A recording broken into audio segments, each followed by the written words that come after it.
ইতোপূর্বে March for Gaza আপনারা দেখেছেন। শনিবারে আরো একটা হতে যাচ্ছে ইনশাআল্লাহ।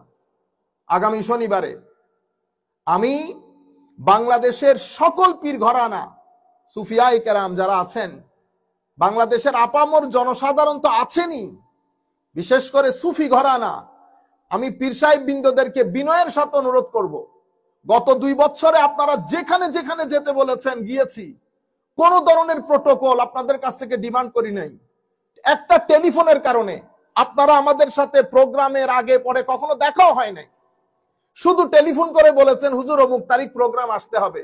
ছুটে গেছি, কই চট্টগ্রাম, কই পাবনা, কই চট্টগ্রাম, কই খুলনা, কই চট্টগ্রাম, কই সাতক্ষীরা, কই চট্টগ্রাম, কই আটরশি, কই চট্টগ্রাম, কই জামালপুর, সিরাজগঞ্জ, যেখানে যেখানে যেতে বলেছেন। উদ্দেশ্য একটা ছিল যে আমরা সবাই এক টেবিলে বসি, আমরা একসাথে হই। আমরা একসাথে হলে সত্যিকার দ্বীন ইসলামের যে বাণী সেটা তরুণ প্রজন্মের কাছে পৌঁছানো আমাদের জন্য অনেকাংশে সহজ হয়ে যাবে। এই আশা ভরসা নিয়ে গত 2 বছর দিন রাত হিসাব করলে প্রত্যেক দিন আমরা 2.5 থেকে 300 মাইল সফর করেছি, every day without any break, শুধু আপনাদের জন্য, কোনো ডিমান্ড ছাড়া। শুধু একটা আশা ছিল যে আমরা সবাই একসাথে হই। আল্লাহ পাকের মেহেরবানি সেই সুযোগ এসেছে। আগামী শনিবার আপনাদেরকে দাওয়াত দেওয়া হচ্ছে। আমরা প্রত্যেক মানুষের রিপ্রেজেন্টেশন দেখতে চাই।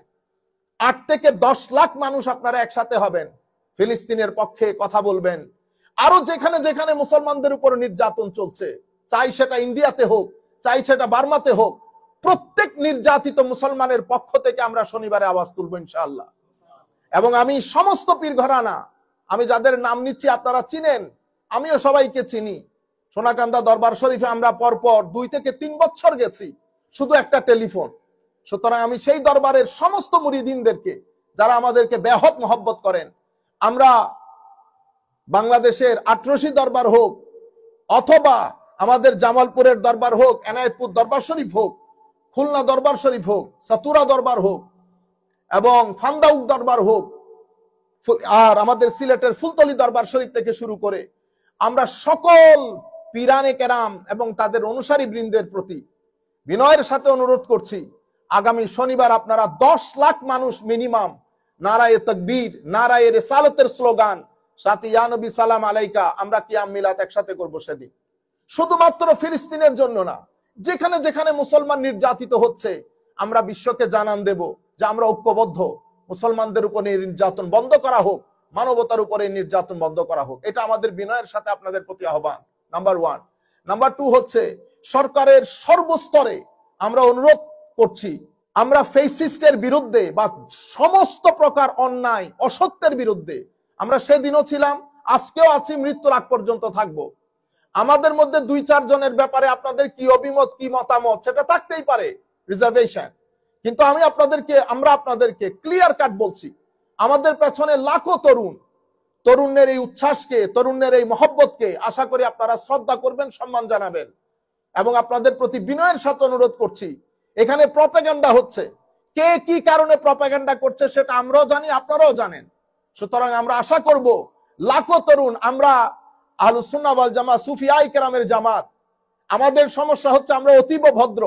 আগেও বলেছি আমরা 10 লাখ মানুষ একসাথে হব, গ্যারান্টির সাথে বলছি গাছ থেকে একটা পাতাও পড়বে না। আপনারা বিশৃঙ্খলার চিন্তা করছেন, আমি আপনাদেরকে বলছি গাছ থেকে একটা পাতাও পড়বে না, যেভাবে আগেও পড়ে নাই, এখনো পড়বে না, ভবিষ্যতেও পড়বে না। এটা আমাদের সবচেয়ে বড় দুর্বলতার জায়গা। আমরা গাড়ি ভাঙতে পারি না। গাড়ি ভাঙতে পারলে, হাতে লাঠি টাঠি নিতে পারলে হয়তো আপনারা শ্রদ্ধা করতেন, কিন্তু আনফরচুনেটলি ওই কাজটা আমাদের পক্ষে সম্ভব না। আবারও আপনাদেরকে বলছি, আপনারা ডান বাম না দেখে কোন ধরনের প্রপাগান্ডার শিকার না হয়ে পুরো বাংলাদেশ ব্যাপী একটা ঈদের আমেজ বিরাজ করছে, আমাদেরকে আসতে দিবেন। এবং ইনশাআল্লাহ আমরা কথা দিচ্ছি, শৃঙ্খলার সাথে আমাদের ছেলেরা আসবে, শৃঙ্খলার সাথে ফেরত যাবে। ধন্যবাদ সবাইকে।